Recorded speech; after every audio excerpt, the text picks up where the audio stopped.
Let us start with the Hindu newspaper analysis of 13th जनवरी 2023। हम लोग कल वाले टॉपिक्स को रिवाइज करेंगे, कुछ वन लाइनर करंट अफेयर्स करेंगे, मेजर हाइलाइट्स करेंगे, कुछ न्यूज़ डिटेल में देखेंगे, एक एडिटोरियल, दो एडिटोरियल्स भी हैं छोटे छोटे हमारे पास, एंड लास्ट में फिर अपना एथिक्स का प्रीवियस ईयर क्वेश्चन सॉल्व करेंगे। हम लोग 12 जनवरी 2023 के जो करंट अफेयर्स के टॉपिक कल कवर किए थे उनको एक बार रिवाइज कर लेते हैं। कल ना ये वाला टॉपिक छोटा सा रह गया था, मैंने वैसे हाइलाइट्स में बताया था कि डिटेल में करेंगे थोड़ा सा, बट ये रह गया था तो अभी करवा देता हूँ। 2600 करोड़ के आसपास का इंसेंटिव दिया जाएगा बैंक्स को ताकि वो डिजिटल पेमेंट्स को प्रमोट कर सके। तो यूनियन कैबिनेट ने रिसेंटली 2600 करोड़ के आसपास का अप्रूवल दिया था। अब रुपे कार्ड्स और यूपीआई के थ्रू पेमेंट को प्रमोट करने के लिए ये बैंक्स को दिया जाएगा। तो बैंक्स को इंसेंटिव मिलेगा कि जो भी डिजिटल पेमेंट्स होती है ना उन सबको प्रमोट किया जाए। अभी जो फंड होगा ना ये बैंक्स को मिलेगा क्योंकि उनके पास एमडीआर की कमी होती है। एमडीआर आपको यहाँ पर जाना था। एमडीआर क्या होता है? बेसिकली एक कॉस्ट दी जाती है मर्चेंट के द्वारा बैंक को। अगर कोई मर्चेंट ऑनलाइन पेमेंट एक्सेप्ट करता है ना कस्टमर के वाया डिजिटल मीन्स, तो वो एक पेमेंट देता है कि भाई ठीक है बैंक को कि मैंने आपका डिजिटल प्लेटफॉर्म यूज़ किया था अपना बिजनेस के लिए। मर्चेंट का जो डिस्काउंट रेट होता है ना ये परसेंटेज में होता है ऑफ द ट्रांजेक्शन अमाउंट का। प्रेजेंटली एप्लीकेबल है ऑनलाइन ट्रांजेक्शन पर और क्यूआर बेस्ड ट्रांजेक्शन पर। ये जो अमाउंट होता है ना जो मर्चेंट पे करता है हर एक ट्रांजेक्शन के लिए, ये 3 स्टेक होल्डर में डिवाइड होता है। बैंक जिसने ट्रांजेक्शन करवाई थी, वेंडर जिसके पास वो पॉइंट ऑफ सेल की मशीन थी, पीओएस बोलते हैं जो कार्ड स्वाइप करने की मशीन होती है ना उसको, और कार्ड नेटवर्क प्रोवाइडर जैसे कि वीज़ा, मास्टर कार्ड और रुपए का। तो ये छोटा सा पॉइंट आपको याद होना चाहिए। ये जितना भी लिखा हुआ ना ये इकोनॉमिक्स का एक क्वेश्चन बन के आ सकता है। फिर कल हम लोगों ने बात की थी कि डिफेंस मिनिस्ट्री ने तकरीबन 4200 करोड़ के आसपास का प्रोक्योरमेंट की बात की थी, और वर्ल्ड बैंक ने कहा था कि इंडिया की फाइनेंशियल ग्रोथ थोड़ी स्लो होने वाली है। हमारा जो डायरेक्ट टैक्स कलेक्शन था वो 12.31 लाख करोड़ था, और हमारा जो टारगेट हम रखा था उसका 87% हमको मिला था, एंड 19.6 के आसपास की हमारी जो ग्रोथ रेट थी उससे वो मतलब बेटर था then the last year. Then yesterday we talked about, कल 12 जनवरी था तो नेशनल यूथ डे था। स्वामी विवेकानंद जी का जन्मदिन था। इन्होंने नियो वेदांता का कॉन्सेप्ट दिया था, एंड शिकागो में 1893 में जो वर्ल्ड पार्लियामेंट ऑफ रिलीजन हुआ था वहाँ पर इन्होंने इंडियन फिलॉसफी के बारे में और हिंदू रिलीजन को काफ़ी प्रमोट किया था। रामकृष्ण मिशन से ये कनेक्टेड थे। एंड उसके बाद वाइस प्रेसिडेंट जी ने रिसेंटली कल भी एनजेएसी को लेकर के कुछ स्टेटमेंट्स दिए थे। एक वाइट टफल्ड रॉयल बटरफ्लाई केरला के कन्नूर में मिली थी, बहुत ही रेयर है ये। यूक्रेन के बारे में हम लोगों ने बताया था कि कल जो हमारे श्रृंगला जी जो थे उन्होंने कहा था कि यूक्रेन में जो इशू चल रहा है ना उसके कारण बहुत सारी कंट्रीज़ हैं उनके रिवेन्यू कम हो चुके हैं, इंपोर्ट बिल इंक्रीज़ हो गए हैं, बहुत सारी प्रॉब्लम्स आ रही हैं। तो राजस्थानी को ऑफिशियल लैंग्वेज बनाने की बात की जा रही थी कि बहुत सारे जो यूथ हैं उनको बेनिफिट मिल जाएगा अगर राजस्थानी लैंग्वेज स्टेट की ऑफिशियल बन जाएगी। तो आर्टिकल 345 का इस्तेमाल करके ऐसा स्टेट कर सकते हैं, काफ़ी स्टेट ने किया भी हुआ है। रजिस्ट्रार जनरल ऑफ इंडिया जो तरीका यूज़ करता है ना हमारी शेड्यूल्ड ट्राइब्स का, वो काफ़ी ऑब्सोलीट हो चुका है। लॉकूर कमेटी आई थी 19 कौन सी ईयर में आई थी मैं भूल गया, देखो 1965 में आई थी। तो उन्होंने कुछ ट्रेड्स बताए थे लेकिन उनको हटा करके अभी कुछ नए ट्रेड्स प्रपोज किए गए हैं। लेट्स सी ये शेड्यूल्ड ट्राइब में शेड्यूल्ड ट्राइब्स के लिए ऐड हो पाते हैं या नहीं हो पाते। Then we talked about Godavari का एस्टुअरी, वो प्राइम हैबिटेट बन चुका है फॉर द इंडियन स्किमर, एक बर्ड है उसके लिए। हम लोगों ने एक प्रीवियस क्वेश्चन देखा था, गोदावरी का ओरिजिन देखा था त्र्यंबकेश्वर से लेकर के फिर बे ऑफ बंगाल तक। इसकी कुछ ट्रिब्यूटरीज देखी थी हम लोगों ने, लेफ्ट बैंक ट्रिब्यूटरीज और right bank tributaries. Kumbh Mela यहाँ पे लगता है, कौन सी मेजर इंडस्ट्रीज और मेजर प्रोजेक्ट्स वगैरह हमारे गोदावरी पर। Then we talked about this cooperative society 2014 में एक क्वेश्चन भी आया था। कल गवर्नमेंट ने रिसेंटली कल जो न्यूज़ हमने पढ़ी थी उसमें था कि गवर्नमेंट ने 3 नई कोऑपरेटिव सोसाइटीज़ की बात की थी फॉर दी ऑर्गेनिक प्रोडक्ट्स, जिसमें हमारे सीड्स होंगे और बाकी इन चीज़ों का एक्सपोर्ट भी होगा। 2014 का क्वेश्चन बहुत इंपॉर्टेंट था। इस बार अब दोबारा 2023 में क्वेश्चन आने के चांसेस है क्योंकि जो 2002 वाला जो एक्ट था ना उसमें फर्दर चेंजेस किए गए थे, एंड 2022 का ये एक्ट लाया गया था अभी रिसेंटली, अमेंडमेंट बिल लाया गया था। तो ये जो 97 कॉन्स्टिट्यूशनल अमेंडमेंट आया था ना उसके अकॉर्डिंगली हम लोगों ने फंडामेंटल राइट में भी राइट टू फ्रीडम में कोऑपरेटिव सोसाइटीज़ का ऐड किया था, और डीपीएसपी में भी। इसलिए ये बहुत इंपॉर्टेंट है क्योंकि इनको कॉन्स्टिट्यूशनल प्लेसमेंट मिला हुआ है। एंड सेपरेट हम लोगों ने कोऑपरेशन मिनिस्ट्री भी बनाई थी जुलाई 2021 में। सो इसलिए इसको स्किप मत करना बिल्कुल भी गलती से भी। फिर उसके बाद फर्दर कुछ डेवलपमेंट होते, 2 स्टेट्स की मर्ज करना था वो भी अलाउ कर दिया था।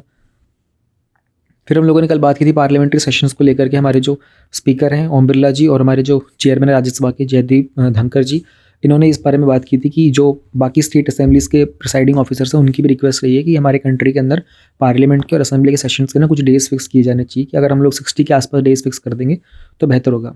Then we talked about parliament के सेशंस के बारे में। बजट सेशन जो भी कुछ दिनों में स्टार्ट हो जाएगा, हम लोग बजट भी कवर करेंगे, मानसून सेशन होता है। देन और विंटर सेशन होता है, दोनों के बीच में 6 महीने का गैप हो सकता है, साल में 2 बार मिलना होता है।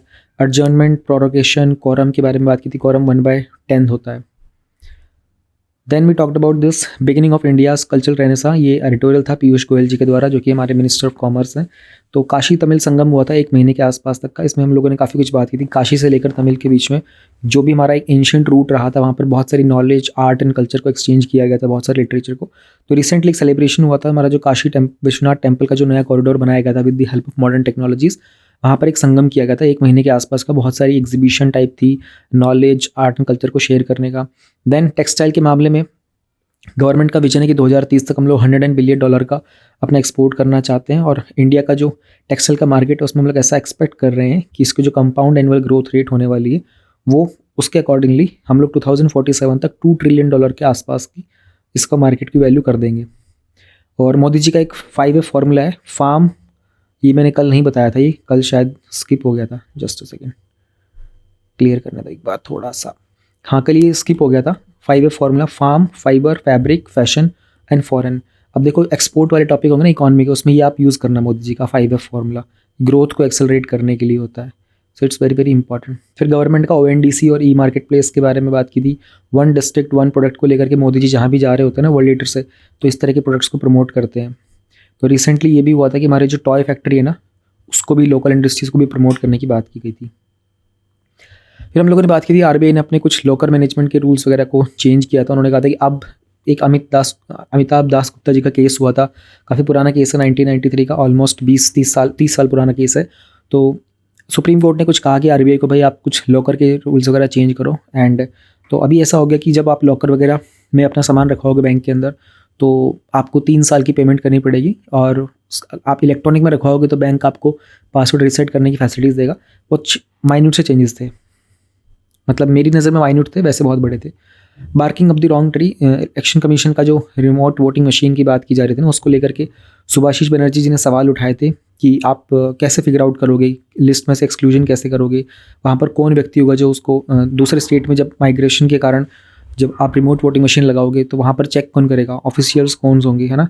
और यहाँ पर लोकल जो लिस्ट बनी हुई थी उसमें से उसको एक्सक्लूड कैसे किया जाएगा, वीवीपैट की स्लिप्स निकाली जाएगी, नहीं निकाली जाएगी, है ना। पोलिंग एजेंट्स कौन होने वाले हैं, और अगर वहाँ के पॉलिटिकल एनवायरनमेंट ने उसको फोर्स किया तो इन्होंने काफ़ी सारे सवाल उठाए थे। तो उन्होंने यही बात की थी कि वेरीफाइबिलिटी और सॉफ्टवेयर इंडिपेंडेंस बड़ी इंपॉर्टेंट है। एंड कुछ एग्जांपल दिए थे कि जर्मनी वगैरह हो गई, यूरोप, अमेरिका, पाकिस्तान, इन सब ने भी इलेक्ट्रिक वोटिंग मशीन के कॉन्सेप्ट को चेंज करने की बात की थी, क्योंकि यहाँ पर इसका हैक होने का बहुत ज़्यादा खतरा होता है। तो उन्होंने यही कहा था कि सॉफ्टवेयर अगर इंडिपेंडेंट होगा ना, और उसके बाद वीवीपैट के थ्रू ऑडिटिंग होती, तो EVM बहुत हद तक सेफ हो जाता है। सुप्रीम कोर्ट ने कुछ समय पहले ये भी कहा था कि भाई रैंडमली हम लोग किसी भी 5 EVMs का मतलब वेरिफिकेशन किया जा सकता है। क्रिप्टोग्राफी एक बड़ा ही अच्छा ऑप्शन होता है इस सबसे परमानेंटली छुटकारा पाने का। Then we talked about decriminalising homosexuality but no same sex marriage. तो रिसेंटली सुप्रीम कोर्ट ने बहुत सारे जो केसेस थे ना सेम सेक्स मैरिज को लेकर के, तो जो भी उनकी प्लीज वगैरह थी वो सब अपने पास मंगवा ली थी। सुप्रीम कोर्ट ने 2018 में इंडिया में होमोसेक्सुअलिटी को डीक्रिमिनलाइज कर दिया था, लेकिन सेम सेक्स मैरिजेस को लेकर के ना कोई प्रोविजन नहीं था। तो अभी चांसेस ये है कि शायद इस स्पेशल मैरिज एक्ट के अंडर आ जाएगा। तो 2021 में सॉलिसिटर जनरल ने कुछ स्टेटमेंट दिया था। अभी आपको जो याद रखना है वो है, नेदरलैंड्स ईयर 2000 में पहला कंट्री बना था जिसने इसको अलाउ किया था। एशिया में ताइवान है अब तक का, अगर इंडिया कर लेगा तो इंडिया सेकंड कंट्री ऐसा बन जाएगा। ऑल ओवर वर्ल्ड के अंदर 32 कंट्रीज ऐसे जिन्होंने सेम सेक्स मैरिज को अलाउ किया हुआ है। मोस्टली जो कंट्रीज है Europe, Australia, north and south America में उन्होंने लीगलाइज कर दिया सेम सेक्स मैरिज को। एंड अफ्रीका और जो एशियन नेशंस हैं यहाँ पर इसको डीक्रिमिनलाइज तो बहुत हद तक कर दिया गया है, लेकिन कुछ कंट्रीज़ ने मतलब सेम सेक्स मैरिज को इतना ज़्यादा प्रमोट नहीं किया जा रहा है। हाँ, कुछ रिस्ट्रिक्शंस लगा करके कपल्स को कुछ चीज़ें अलाउ कर दी गई हैं। बस ये सब था हमारा कल का। मैंने ऊपर का मेजर हाईलाइट बता दिया आप लोगों को। 13 जनवरी के हमारे 1 लाइनर करंट अफेयर्स स्टार्ट करते हैं। सबसे पहले टॉपिक हमारा 1 रैंक 1 पेंशन का। तो 1 रैंक 1 पेंशन का जो कॉन्सेप्ट है उसका एम ये है कि यूनिफॉर्म, ये जो हमारे आर्म्ड फोर्सेज होती है ना, उसके अंदर आप, इट डजेंट मैटर आप कितने डेट तक आपने सर्विस की है, अगर आप सेम रैंक से रिटायर हो ना तो आपको सेम अमाउंट का पेंशन मिलेगा। तो रेट ऑफ पेंशन जो होते हैं फिर ये पीरियडिक इंटरवल्स पर रिटायर किए जाएंगे। तो अभी आर्म्ड फोर्सेज के जो पर्सनल थे जो 30 जून 2019 तक भी रिटायर हुए थे ना, उन सबको भी 1 रैंक 1 पेंशन में कंसिडर किया जाएगा। सुप्रीम कोर्ट ने 15 मार्च 2023 तक का टाइम दिया सेंट्रल गवर्नमेंट की आप 1 रैंक 1 पेंशन को इंप्लीमेंट करो। तो इसमें तकरीबन 25 लाख आर्मी के पेंशनर्स हैं, उनको इसका फ़ायदा होगा। गिनी कोफिशिएंट क्या है? बेसिकली इसको लॉरेंस कर्व भी बोलते हैं। लॉरेंस कर्व क्यों बोलते हैं? क्योंकि लॉरेंस जो थे उन्होंने इसको इन्वेंट किया था। तो एक कर्व बनाया जाता है, ये ना इनइक्वालिटी को मेजर करने के लिए होता है। फॉर एग्जांपल यहाँ पर आपकी इनकम होती है और यहाँ पर आपकी मतलब अर्निंग होती है। तो अगर ये वाला जो पॉइंट होगा अगर आप देखोगे, ठीक है, सॉरी इनकम और अर्निंग क्यों बोल रहा हूँ मैं, दोनों एक जैसी चीज़ें होगी। तो एक सेकंड रुको, मैं आपको दोबारा से लिखता हूँ। एक साइड आपकी इनकम हो जाएगी, हाँ ये आपकी मान लो इनकम हो गई है, ऑलराइट। फॉर एग्जांपल 10, 20, 30, 40, 50 ऐसे इनकम है, और ये होती है पॉपुलेशन, राइट। तो यहाँ पर भी 10, 20, 30, 40 ऐसे करके। अब अगर आप देखोगे तो पहले वाला जो पॉइंट आपको दिखाई दे रहा होगा ना, इसका मतलब क्या हो गया कि 40 लोगों को 10 रुपये की इनकम मिल रही है ना, ये ऐसे बनेगा। और ये वाला जो पॉइंट आप देखोगे, मान लो फॉर एग्जांपल यहाँ पर आ रहा है ये 35 है यहाँ पर, ठीक है, और यहाँ पर ये कुछ जा रहा है ऐसे 15। तो 15 लोग ऐसे हैं जिनको जो सैलरी मिल रही है वो 35 रुपीज़ की मिल रही है। तो इस तरह की चीज़ के अंदर जो बेस्ट पॉइंट बनता है ना वो यहाँ बनता है सेंटर में, ठीक है। यानी कि ऑलमोस्ट अगर 25 लोग होंगे तो उनको 25 के आसपास की सैलरी मिलेगी। तो this is right about equality. तो इसमें कर्व का एरिया जो होता है ना उसको डिफाइन किया जाता है कि कितने अमाउंट के अंदर लोग जो है उनको कितनी सैलरी वगैरह मिल रही है। तो सिंपल था, इसमें मैंने अननेसेसरी आपको बहुत डीप मिल जाने की कोशिश की है। गिनी कोफिशिएंट बस यही होता है, इनइक्वालिटी को मेजर करने के लिए होता है, इनकम वेल्थ वगैरह को विद रिस्पेक्ट टू पॉपुलेशन। और जो पुअर हो रहे हैं उन ऐसा होता है जैसे हमारी जो 1% पॉपुलेशन होती है उसको 21% के आसपास उनके जो भी हमारी इकोनॉमिक वेल्थ होती है। तो उन सब चीज़ों पे ध्यान रखने के लिए ऐसे जब हम ग्राफ्स वगैरह की स्टडी करते हैं तो हमको आइडिया लग जाता है कितनी इनइक्वालिटी है। ओपीई एक्सेस एक मोमेंट चलाई जा रही है, इसमें बहुत इंपॉर्टेंट है, ध्यान रखना। एक बर्लिन डिक्लेरेशन है ऑन दी ओए और यूनेस्को सपोर्ट कर रहा है इसको। एंड ये बेसिकली ये बुदापेस्ट ओपन एक्सेस एक इनिशिएटिव करके है। इसमें हो क्या रहा है ना कि जो भी हमारे एकेडमिक पेपर्स वगैरह थे ना उनका एक ओपन एक्सेस मिल जाएगा। यानी कि उनको कह रहा है कि जो मोस्टली जो कॉपीराइट और लाइसेंसिंग के रेस्ट्रिक्शन लगे हुए थे ना इनको free of charge online publications के तौर पर अवेलेबल करा दिया जाए। और ये अच्छी चीज़ है, एकेडमिक चीज़ें होती हैं अवेलेबल हो जाएंगी तो बहुत सारी लर्निंग्स इंप्रूव हो सकती हैं। इसमें कुछ चीज़ें जो याद रखने की है वो यूनेस्को का सपोर्ट, बर्लिन डिक्लेरेशन और Budapest open access initiative, very very very important. Sprint एक स्कीम है, इंडियन नेवी ने एक एग्रीमेंट साइन किया था सागर डिफेंस इंजीनियरिंग के साथ में। ये जो बोट स्वाम्स होते हैं ना, मतलब एक काइंड ऑफ बहुत फास्ट मूविंग बोट्स होती हैं, स्वाम की तरह निकलती हैं वो, तो उन सब का प्रमोशन के लिए। तो इनका एम है कि 75 इंडिजिनस टेक्नोलॉजीज डेवलप की जाएंगी by the industry for the Indian navy. तो स्प्रिंट की फुल फॉर्म होती है सपोर्टिंग पोल वॉल्टिंग इन दी R&D। हाँ यही होता है, इतना ही होता है ना। ये बड़ा कन्फ्यूजिंग किससे इसकी वो है, सॉरी एस का मतलब होता है सपोर्टिंग एस का मतलब होता है सपोर्टिंग पोल वॉल्टिंग, पी का मतलब सॉरी देखो मैं खुद ही कितना कंफ्यूज हो गया ना। मैंने इसको जब नोट किया था ना तो मैंने समझ लिया था कि अच्छा ऐसे है। एस का मतलब होता है सपोर्टिंग, पी का मतलब होता है पोल वॉल्टिंग, आर का मतलब हो गया R&D, आई का मतलब होगा innovation for defence excellence, N का मतलब नेवल इनोवेशन इंडिजिनाइजेशन ऑर्गेनाइजेशन और टी का मतलब हो गया TDAC technology development acceleration cell. सबको मिला करके बेसिकली इंडियन नेवी के लिए बहुत सारी टेक्नोलॉजीज डेवलप की जा रही हैं। तो एक बहुत अच्छा स्टेप है। कैग की एक रिपोर्ट आई, उन्होंने कहा था कि 63,000 के आसपास एनिमल्स की डेथ हुई है जिसमें इंडियन एलिफेंट्स भी शामिल हैं। और ये 2017 से 18 से लेकर और 2020-21 तक ऑलमोस्ट 3 साल का डेटा था। 3 साल के अंदर बिकॉज ऑफ ट्रेन्स 63,000 एनिमल्स की डेथ हो चुकी हैं। और ये तब हुआ है जबकि बहुत सारी एडवाइजरी दी गई थी कि ट्रेन एक्सीडेंट्स को प्रिवेंट करना है। 2010 में ऐसी एडवाइजरीज आई थी, उसमें ये भी आया था कि रेलवे ट्रैक के आसपास जो भी वेजिटेशन होती है ना उन सबको क्लीन करना है। तो ये फोटो में आप देख रहे होंगे इस तरीके से हाथी वगैरह जो होते हैं सब बहुत बार पाया गया था। हाथियों के पूरे पूरे शरीर कट जाते हैं, गाय वगैरह। हमारी जो वंदे भारत ट्रेन थी उसका रिसेंटली आप लोगों ने देखो गाय के साथ बहुत सारे एक्सीडेंट्स देखने को मिले थे। तो अंडरपास होते हैं, ओवरपास होते हैं, यहाँ पर एलिफेंट्स जो एस्केप करने की कोशिश करते हैं।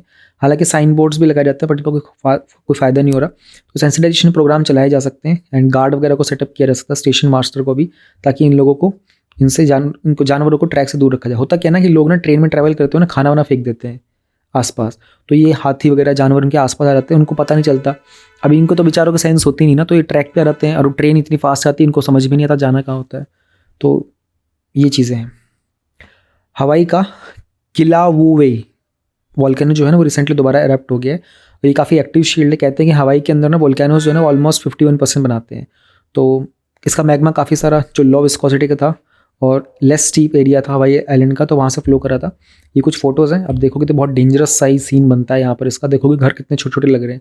अभी एक तरीके का पूरा स्टोर हाउस है ये, और कितना छोटा लग रहा है यहाँ पर। ये सारा का सारा जो लावा निकल रहा है। तो ध्यान रहे मैग्मा जो होता है ना वो जब होता है मोल्टन रॉक, जब अंडर द अर्थ होता है उसको मैग्मा बोलते हैं। जब लावा होता है, लावा का मतलब होगा कि जब वो अर्थ के बाहर आ चुका है, आउट ऑफ द अर्थ। तो ये दोनों कीवर्ड्स का ध्यान रखिएगा आप लोग। ये थोड़ा स्पेलिंग का मिस्टेक हो गया, जनरेटिव है ये, GENERATIV, जनरेटिव आर्टिफिशियल इंटेलिजेंस। ये क्या चीज़ है ना, इसको समझने के लिए बहुत आसान होगा आपके लिए कि आप लोगों को आजकल चैट GPT के बारे में पता होगा ना।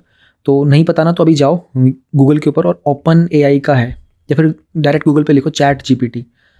हालांकि थोड़ा कॉस्टली चल रहा है, मैंने चेक किया था इसको कि मैं आप लोगों को लाइव करके दिखाऊंगा, बट ये इनका सर्वर बहुत बिजी चल रहा था। चैट GPT में क्या करता है कि आप उससे ना कुछ भी करा सकते हो। आप उसको बोलोगे ना मेरे लिए ऐसे लिख के दे दो, आपको ऐसे लिख के दे देगा। वो बहुत ज़्यादा स्मार्ट है। तो ये एक ऐसी आर्टिफिशियल इंटेलिजेंस है जिसमें मशीन लर्निंग का इस्तेमाल किया जाता है। तो जनरेटिव है, इट कीप जनरेटिंग, ये ऑडियो, टेक्स्ट, वीडियो, ये सब चीज़ें जनरेट कर देती है। आप उसको बोलोगे ना कि मेरे लिए एक 30 सेकंड की एक एनिमेटेड वीडियो इस तरह की बना करके दो, तो वो आर्टिफिशियल इंटेलिजेंस आपको बना करके दे देगी। हालांकि थोड़ा कॉस्टली भी होता है, मैंने इसका चेक करा था अभी आप लोगों को दिखाने के लिए, तो 3000 के आसपास का ईयरली सब्सक्रिप्शन था। तो मैंने कहा कि मैं तुम लोगों को वीडियो में दिखाने के लिए 3000 तो रुपीज़ खर्च नहीं करूँगा। बट चैट GPT बहुत ज़्यादा पॉपुलर हो रहा है, और ये ओपन AI का एक वो है, एप्लीकेशन है, इसको इस्तेमाल करके देखना। इसका फ्री वर्जन अवेलेबल है, बहुत ही स्मार्ट है ये। देन परशुराम कुंड फेस्टिवल जो है ये अरुणाचल प्रदेश में मनाया जाएगा 12 से 16 जनवरी तक। तो परशुराम जी जो थे वो जमदग्नि जी के पुत्र थे, और कहते हैं कि विष्णु जी का वो छठा अवतार भी थे। परशुराम कुंड एक बहुत ही सेक्रेड प्लेस है जो कि मिशमी प्लेटू पर अब प्लेस्ड है। ये फोटो देखोगे आप, ये बहुत सुंदर सी जगह है, बहुत ही सुंदर है। मतलब मैं फोटोज़ लगा रहा था ना यहाँ पे देखने में, मेरा मन करता है चले जाना चाहिए। तो इस तरीके से कुछ फेस्टिवल वगैरह होता है, सेलिब्रेशन किया जाता है। प्रधानमंत्री नेशनल अप्रेंटाइज मेला रिसेंटली 242 डिस्ट्रिक्ट्स में किया गया था मिनिस्ट्री ऑफ स्किल डेवलपमेंट के द्वारा। होता क्या है ना कि कुछ लोग जो 5वीं क्लास से 12वीं क्लास तक के पास आउट है ना, और उनको कुछ स्किल ट्रेनिंग सर्टिफिकेट्स वगैरह भी होते हैं, ITI डिप्लोमा वगैरह होते हैं, इन लोगों को ना अप्रेंटाइज की अपॉर्चुनिटी दी जाती है। उसमें क्या होता है ना, कुछ सिलेक्टेड इंडिविजुअल्स को ना एक मंथली स्टाइपेंड मिलता है गवर्नमेंट की तरफ से, अगर वो उनका जो क्राइटेरिया होता है ना न्यू स्किल्स गेन करने का, उसको फुलफिल करते हैं। तो यानी कि अप्रेंटाइजशिप में मतलब कि उनको ट्रेनिंग भी दी जाएगी और उनको थोड़ा सा स्टाइपेंड भी दी जाएगा। तो एम है कि 2026 तक 60 लाख के आसपास तक ऐसी अपॉर्चुनिटीज़ डेवलप की जाएंगी गवर्नमेंट के द्वारा। PPIRP जो आप लोगों ने देखा होगा, बैंक से जब लोन लेती है कोई कंपनीज वगैरह, उनका डिफॉल्ट वगैरह हो जाता है। एंड कभी कभी क्या होता है कि इसमें कुछ कंपनीज के और भी दूसरे प्रॉब्लम्स रहती हैं, तो कुछ लीगल सैंक्शन के लिए एक प्लान बनाया जाता है बैंक्स के द्वारा, प्रमोटर्स के द्वारा, बायर्स के द्वारा। तो हमारा जो IBC का अमेंडमेंट बिल आया था ना 2021 का, वहाँ पर उन्होंने बात की थी कि जो स्मॉल और मिड साइज कंपनीज वगैरह होती है ना, उनके लिए हम लोग एक प्रोसेस को सेटअप कर सकते हैं, होगा प्री पैकेज्ड। एक इंसॉल्वेंसी जब हो जाती है ना, उसको रिजॉल्व करने के लिए एक प्री पैकेज बना दो, पहले से प्लान करके रखो, ऑलरेडी प्लान करके रखो, एक अग्रीड अपॉन, पहले अग्री कर लेंगे सब कि अगर ऐसे ऐसे इंसॉल्वेंसी होगी तो हम लोग ये स्टेप लेंगे। तो कॉस्ट इफेक्टिव है, क्विक है, और प्रोसेस बहुत अच्छा है। इसमें पता है क्वेश्चन अगर बन के आएगा आपको कन्फ्यूज़ करने के लिए कैसा आएगा, वो आपको यहाँ पे कन्फ्यूज़ करेंगे, लार्ज कंपनीज़ के लिए है या फिर कंपनीज एक्ट में कंडीशन दे देंगे। तो ये ध्यान रखना है कि PPIRP जो है ना, pre package insolvency resolution process, ये सिर्फ और सिर्फ मिड साइज और स्मॉल कंपनीज के लिए है। Then national centre for the good governance, पहला कैपेसिटी बिल्डिंग प्रोग्राम है सिविल सर्वेंट्स के लिए अरुणाचल प्रदेश का, गुड गवर्नेंस को लेकर, वेरी वेरी इंपॉर्टेंट, GS2 के अंदर और GS4 में। ये एग्जाम्पल लिखना है आपको, भूलना नहीं है। तो एक ऑटोनमस इंस्टीट्यूट बनाया गया है अंदर द DARPG, जो हमारा डिपार्टमेंट है एडमिनिस्ट्रेटिव रिफॉर्म्स का एंड पब्लिक ग्रीवेंसेस का, इसके हेडक्वार्टर न्यू दिल्ली में है। तो इसमें ट्रेनिंग वगैरह दी जाएगी रिसर्च प्रोग्राम्स वगैरह के अंदर, कि पब्लिक सर्विस डिलीवरी को हम लोग कैसे बेहतर कर सकते हैं। एंड एक प्लेटफॉर्म है जहाँ पर आइडियाज़ एक्सचेंज की जाएंगे between civil servants of different countries. तो देख लो आप लोग फ्यूचर में सिविल सर्वेंट्स हो, आप लोगों में से कौन यहाँ पे जाना चाहेगा खुद को ट्रेन करने भी, और हो सकता है किसी और को भी ट्रेन करने फ्यूचर में। देन टुडे इज़ 13 जनवरी 2023, आज है लोहरी। तो ये एक ट्रेडिशनल सेलिब्रेशन होता है बेसिकली नदर्न इंडिया के अंदर। इसका इंपॉर्टेंस क्या है ना, कि to mark the passing of winter solstice. अब ये आपको याद करना है, 2021 में भी, और 1 में तो नहीं, आई थिंक 19 में आया था, 19 और 2022 में ये summer solstice, longest day, shortest day, winter solstice, इन पे क्वेश्चन आए हैं आपके प्रीलिम्स में। तो उस तरीके से मैं आपको बता रहा था कि मैंने ये थोड़ा आपको याद दिलाना चाहता। आपकी ज्योग्राफी में गिवन है, बहुत सिंपल सा स्टैटिक है, but please do study about this, ठीक है, सब बात भूल के जाइएगा। लोहरी के फेस्टिवल के बारे में तो आप क्या जानोगे, एग्जाम में नहीं पूछता जाता, हालांकि बहुत ही सुंदर फेस्टिवल होता है। इस तरीके से आग वगैरह जलाकर, I think Shahrukh Khan dance कर रहा है किसी मूवी का, पता नहीं, यही फोटो मिली थी अच्छी। तो सेलिब्रेशन किया रहता है। देयर वाज अ टाइम में पंजाब में रहा हूँ कुछ साल, और हम लोगों ने बहुत सेलिब्रेट किया था ये। It's a very very beautiful celebration. और important exam point of view से आपकी जो ज्योग्राफी की बुक में ना, मैं बस ये बताना चाह रहा था कि ये भूलना मत, आपकी जब बुक में आप पढ़ाई करोगे ना, उस चीज़ को। हम लोग कुछ मेजर हाइलाइट्स देख लेते हैं। तो सबसे पहले हमारे पास ये एडिटोरियल है, सॉरी एडिटोरियल नहीं आर्टिकल है, world is in crisis and it is not clear how long it will last, ऐसा मोदी जी ने कहा था। तो सिंस हमारे पास अभी G20 की प्रेसिडेंसी है तो पूरे साल भर हमारे पास बहुत कुछ आएगा। अच्छा, all those are preparing for this 2023 exam ना, आई वुड रिक्वेस्ट कि G20 को लेकर के ना एक सेपरेट पेज या फिर कोई फोल्डर बना लो अपना, और वहाँ पर एक एक स्टेटमेंट का अपडेट लिखते चलना। ऐसा तो होगा कि साल में आपका पूरा एक कंपाइलेशन आएगा, बट डेली कुछ ना कुछ आता रहेगा पूरे साल भर। तो उसका आपके पास 3-4 पेज का अगर कंटेंट होगा ना, तो जो क्वेश्चन आएगा बाद में मेंस में, ऐसा नहीं होगा कि मेंस में सिर्फ G20 स्पेसिफिक आएगा, आसपास की बहुत सारी चीज़ें होंगी। हर जगह पर इस साल आपको G20 का यूज़ करना होगा। GS 1, 2, 3, 4 ऐसे एथिक्स ऑप्शनल, बहुत जगह आप G20 के बारे में यूज़ करोगे। तो अभी राइट नाउ क्या हुआ था कि मोदी जी ने एक स्टेटमेंट दिया था। उन्होंने कहा था कि 8 डेकेड का एक मॉडल है जो कि ग्लोबल गवर्नेंस का, यानी कि 80 साल पहले का एक मॉडल बनाया हुआ है। प्रोबेबली यूनाइटेड नेशंस की बात की जा रही थी और आसपास के जो भी ग्रुपिंग्स बने थे उस टाइम पर। तो उसमें जो मॉडल ऑफ गवर्नेंस था ना, अगर आप देखोगे हमारा जो वर्ल्ड मैप है, this is like North America, South America, Europe, then Asia, then Africa, and this region is like Australia.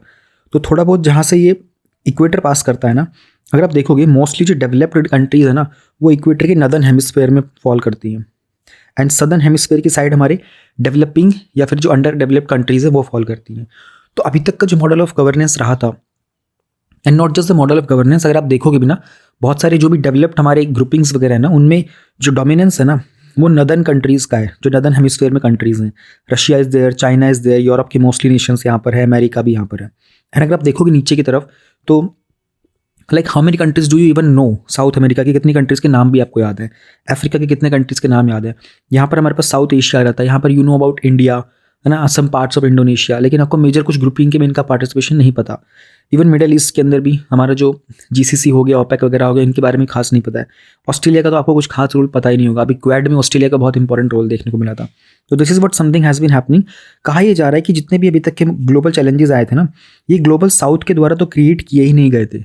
ना ये कोविड क्रिएट किया गया था, ना कोई क्लाइमेट चेंज का इशू रहा, ना टेररिज्म का, ना यूक्रेन के कॉन्फ्लिक्ट्स। सारी की सारी चीज़ें जो ना नदर्न साइड से आ रही थी, और ये कब तक चलेंगी इनका बारे में पता नहीं है। तो जस्ट एक आइडिया रखना आप इस चीज़ का। This editorial is about vegetable prices help to cool inflation. Inflation का सिंपल सा मतलब होता है महंगाई का बढ़ना। आपको पता होना चाहिए गवर्नमेंट ऑफ इंडिया ने डिसाइड किया था कि हमारा जो इन्फ्लेशन का टारगेट रहेगा ना, उसका एक टॉलरेंस बैंड भी बनाया था। तो हमारा एक टारगेट है वो है 4% का, और इसमें जो टॉलरेंस बैंड है वो है ±2%। यानी कि हमारी कंट्री के अंदर जब इन्फ्लेशन 2% से लेकर 6% के बीच में रहता है ना, तो इंडिया बहुत ऑप्टिमम तरीके से परफॉर्म कर रहे हैं। इसके बियॉन्ड जाने पर, इसके नीचे जाने पर प्रॉब्लम होती है। ये टॉलरेंस बैंड और ये इन्फ्लेशन का टारगेट जो था ना, मॉनेटरी पॉलिसी कमेटी के द्वारा सेटअप किया गया था, और ये सेटअप किया गया था 5 साल के लिए। ऑलराइट, तो इन्फ्लेशन का जो टारगेट है अभी वो है हमारा अप्रैल 2021 से मार्च 2026 तक हम लोग इस टारगेट को फॉलो करेंगे। अच्छा, अब आप सोच करके देखो कि हमारी मैंने आपको पहले एक्सप्लेन किया हुआ है, बट एक बार थोड़ा सा फिर से एक्सप्लेन करता हूँ क्योंकि बहुत सारे लोग नए होंगे यहाँ पे। तो how it goes is, India में मान लो कोई आइटम 100 रुपये का है, ऑलराइट, और 100 रुपये में अगर इसमें 2% तक का इंक्रीमेंट होता है यानी कि 102 हो जाएगा, और 6% तक का इंक्रीमेंट होता है यानी कि 106। तो गवर्नमेंट कह रही है कि इसकी किसी भी आइटम की महंगाई अगर वो 100 रुपये की चीज़ कल को 102 की हो जाती है तो भी ठीक है, और 106 तक हो जाती है, इसके बीच में 103, 104, 105 ये ठीक है रेंज, ठीक है। अगर 106 से ऊपर जाती है ना तो वो चीज़ ज़्यादा कॉस्टली हो जाएगी, और उसका नुकसान किसको होगा? पुअर को, जो गरीब लोग होंगे। Rich people will definitely able to purchase it, but poor को इसका नुकसान होगा। फिर अगर हम 102 से नीचे जाते हैं, 101 या फिर 101.9 समथिंग ऐसा करके 100 पर ही रहती है, इसके कारण क्या होता है, हमारी इकोनॉमिक जो ग्रोथ होती है ना वो नहीं हो पाती है। तो उन्होंने कहा था कि 102 से हमारी ग्रोथ भी होती रहेगी, और 106 तक हमारे जो गरीब लोग होंगे ना वो भी इनको अफोर्ड कर पाएंगे। तो ये टॉलरेंस बैंड आपको इस तरीके से समझ में आनी चाहिए। नाउ अभी क्या है, कहा क्या जा रहा है कि एक स्टीप 15.1 के आसपास का फॉल देखने को मिला था वेजिटेबल के प्राइसेस में, यानी कि सब्जियां थोड़ी सी सस्ती हो गई थी। एंड इंडिया का जो रिटेल इन्फ्लेशन का था ना वो 12 मंथ के लो पे चला गया था, ऑलराइट। तो सेंट्रल बैंक का 6% का टॉलरेंस बैंड था, अपर जो बैंड है वो, और ये हुआ था कि 5.72 पे चला गया था क्योंकि सब्जियां थोड़ी सी सस्ती हो गई थी। तो क्या कहा जा रहा है, अगर आप देखोगे यहाँ पर जनवरी 2018 में ये सब्जियों का ग्राफ है पूरा, तो अगर आप देखोगे 6 के नीचे चल रहा था, बट 2020 से पहले थोड़ा सा प्रोबेबली नवंबर 2019 के आसपास से लेकर के ये थोड़ा ऊपर चल रहा था, सब्जियाँ 6% से ऊपर जा रही थी। देन 2020 जो हमारा लॉकडाउन का टाइम था, फिर 2022 में लास्ट ईयर यानी कि आज से एग्जैक्टली 1 साल पहले भी इनके प्राइस इंक्रीज़ हो गए थे, बट ये दिसंबर में फिर से नीचे आ गया। तो यही कहना चाह रहा है कि बिकॉज वेजिटेबल के प्राइस जो है ना, इनका प्राइस कम हो रहा है, सब्जियाँ सस्ती हो रही है, तो हमारा इन्फ्लेशन भी कंट्रोल में आ रहा है। देन आगे चलते हैं। ये सेंटर मिसयूज़ कर रहा है अपने ऑफिसर्स को टू टारगेट दी आम आदमी पार्टी। इसमें भी सेंटर स्टेट का रिलेशन का ही टॉपिक है हमारा। लेफ्टिनेंट गवर्नर ने रिफ्यूज़ कर दिया था कि जो टीचर्स को ट्रेनिंग के लिए नहीं भेजेंगे फिनलैंड, क्योंकि उन्होंने, और ये आम आदमी पार्टी बोल रही है हमारे दिल्ली का जो एजुकेशन मॉडल है इसके ऊपर सेंट्रल गवर्नमेंट प्रॉब्लम क्रिएट करने की कोशिश कर रही है। अब हमारे जो जुडिशरी है उनका एक स्टेटमेंट आया था। हुआ क्या है ना कि उन्होंने कहा कि भाई एक बात बताओ, क्या पॉइंट है एक इलेक्टेड गवर्नमेंट होने का दिल्ली के अंदर अगर सेंटर को ही सारे के सारे डिसीजंस लेने हैं तो। अब इसमें आपको कुछ चीज़ें आगे प्रोसीड करने से पहले मैं आपको 2 चीज़ें बता देता हूँ, अटॉर्नी जनरल के बारे में और हमारा सॉलिसिटर जनरल के बारे में। अब अटॉर्नी जनरल का मतलब क्या होता है, एक तो कि ये पार्ट है हमारे यूनियन एग्जीक्यूटिव का, right. Attorney general is part of union executive और ये हमारे हाईएस्ट लॉ ऑफिसर हो। अटॉर्नी जनरल भूलना नहीं है, ये बार बार आते हैं एग्जाम में। आर्टिकल 76 है, आपको ये भी याद होना चाहिए, पहले आ चुका है इनके ऊपर मेंस में क्वेश्चन। इनकी अपॉइंटमेंट कौन करेगा, प्रेसिडेंट अपॉइंटमेंट करेंगे इनकी। And term of office fix नहीं किया है, कॉन्स्टिट्यूशन में फिक्स नहीं किया गया है।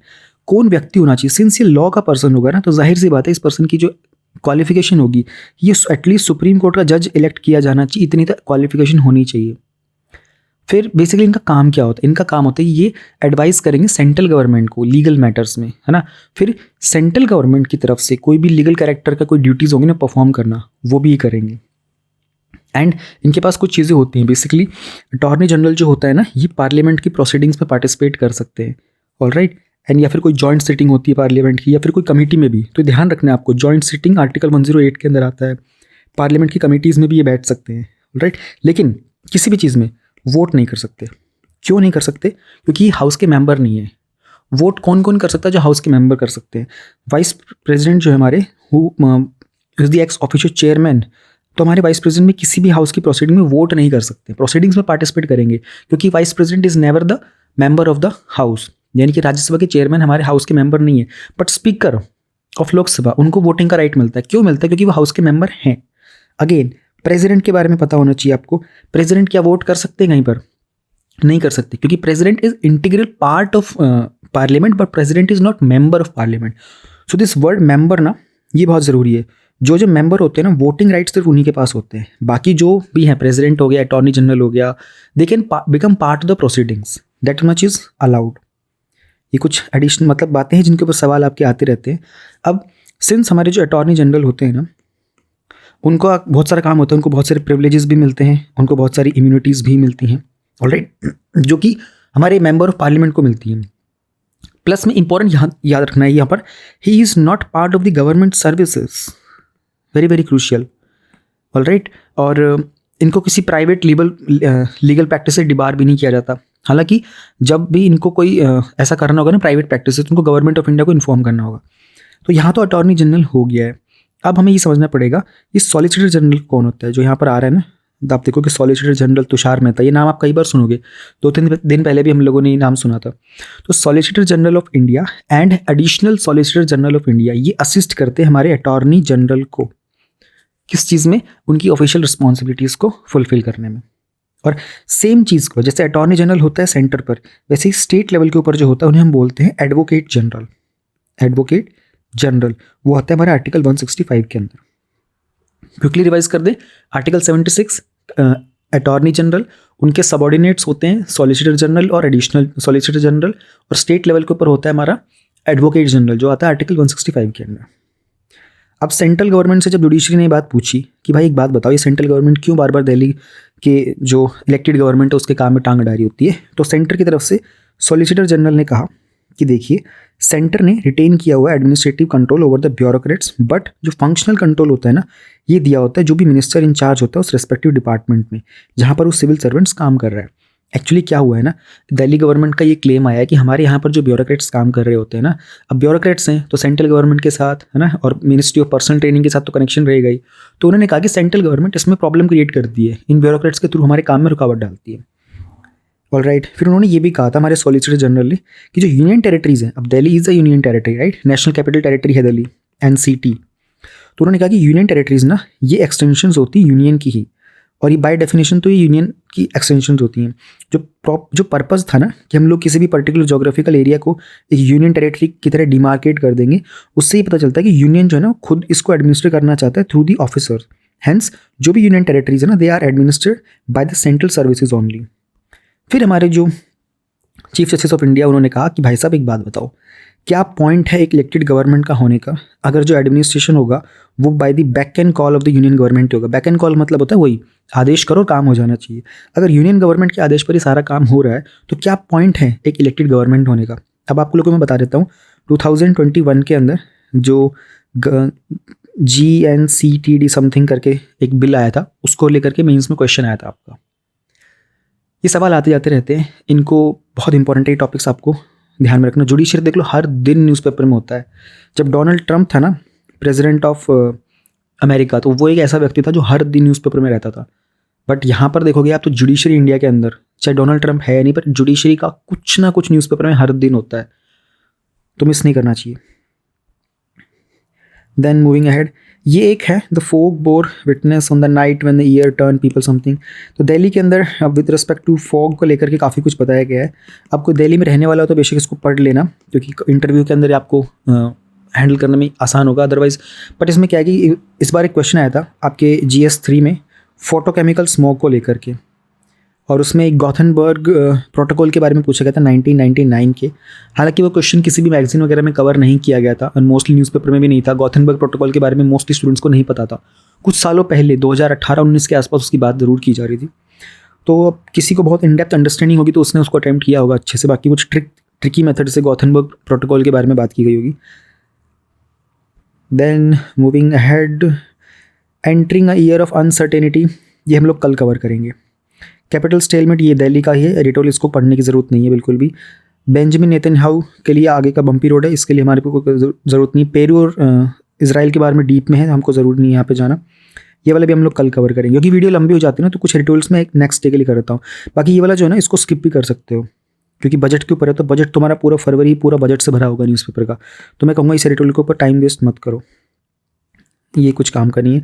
जल्लीकट्टू स्टार्ट हो चुका है रिसेंटली, 74 के आसपास लोगों की उसमें इंजरी हुई है। जल्लीकट्टू के ऊपर क्या बोलता है अभी सुप्रीम कोर्ट का और फर्दर क्या स्टेटमेंट आता है, we are waiting for that.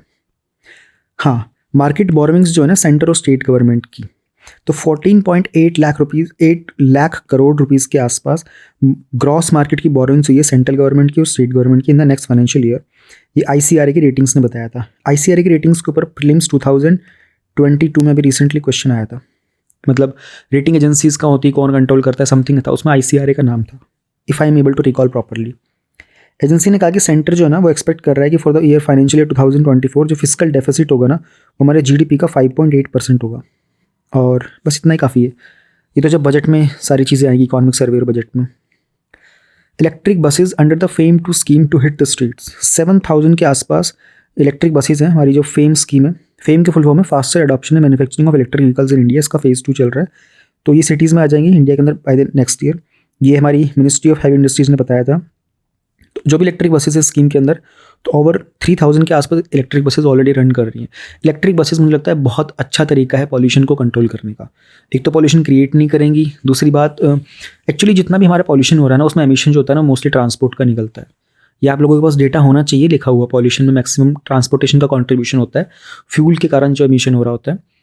तो दिल्ली जैसी सिटी के अंदर जो इंडिया की और पूरे वर्ल्ड की मोस्ट पॉल्यूटेड सिटी है, यहाँ पर अगर सारे व्हीकल्स इलेक्ट्रिक हो जाएंगे तो दिल्ली का पॉल्यूशन वैसे ही बहुत हद तक काबू में आ जाएगा। It's very difficult to live in the NCR region. तो दिल्ली है, गुड़गांव है, फरीदाबाद है, नोएडा है, ये पूरा जो NCR रीजन है, it's very very difficult to breathe है। आर्कियोलॉजिकल सर्वे ऑफ इंडिया ने डिस्कवर किया है archaic stupas at Nalanda district in Patna. तो 1200 ये एज है हमारे 2 स्तूपाज की जिनको आर्कियोलॉजिकल सर्वे ऑफ इंडिया के द्वारा डिस्कवर किया गया था। तो नालंदा महाविहारक के पास एक टिला है जो कि वर्ल्ड हेरिटेज साइट है नालंदा के पटना में, यहाँ पर डिस्कवर किया गया। तो ये तो मुझे लगता है विजन के अंदर आएगा अभी नेक्स्ट टाइम। अच्छा, कोई पूछ रहा था शायद कमेंट में कि विजन वाला चैनल कौन सा है, तो यू गो टू यूट्यूब पे जाओ, उस पर जाके लिखो UPSC monthly compilations, red colour का आइकन आएगा, जैसे इस वाले चैनल का जो थंबनेल वो है ना, डीप क्या कहते हैं, थंबनेल बोलते हैं नहीं, इस चैनल की जो प्रोफाइल फ़ोटो है वो ब्लू कलर में है तो उसकी रेड कलर में है।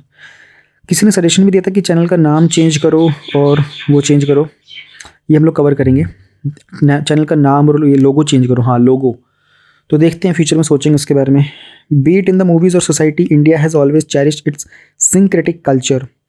तो कुछ सेंटिमेंट्स पास किए गए थे पठान मूवी को लेकर के, यूपी के अंदर वेडिंग्स वगैरह, पता नहीं, नथिंग इंपॉर्टेंट, मूवीज़ देख लेना बट एग्जाम के लिए कुछ भी इंपॉर्टेंट नहीं है इसमें। इंडिया ने कहा है कि कुछ प्रोग्रेस की जा रही है लाइन ऑफ एक्चुअल कंट्रोल्स के पास इंफ्रास्ट्रक्चर डेवलपमेंट में, तो अभी पढ़ने का कुछ भी नहीं है। Now this is important. Under construction the law declared by the supreme court is binding on all, very very very very important. आप लोगों को पता होगा 83rd हमारी कॉन्फ्रेंस चल रही है प्रिसाइडिंग ऑफिसर्स की।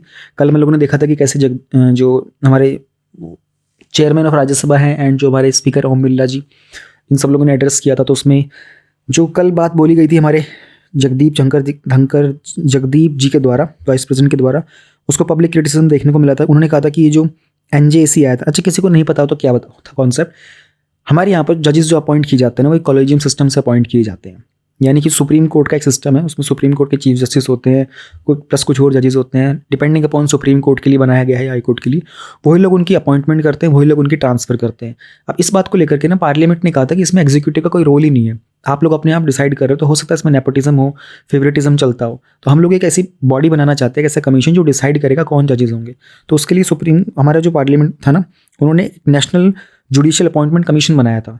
अब सुप्रीम कोर्ट को जब पता चला कि ऐसा कुछ हो रहा है, उन्होंने इसको स्ट्रक डाउन कर दिया। उन्होंने कहा कि आप हमारी जो इंडिपेंडेंस है जुडिशरी है ना, उसको डिस्टर्ब करने की कोशिश कर रहे हो।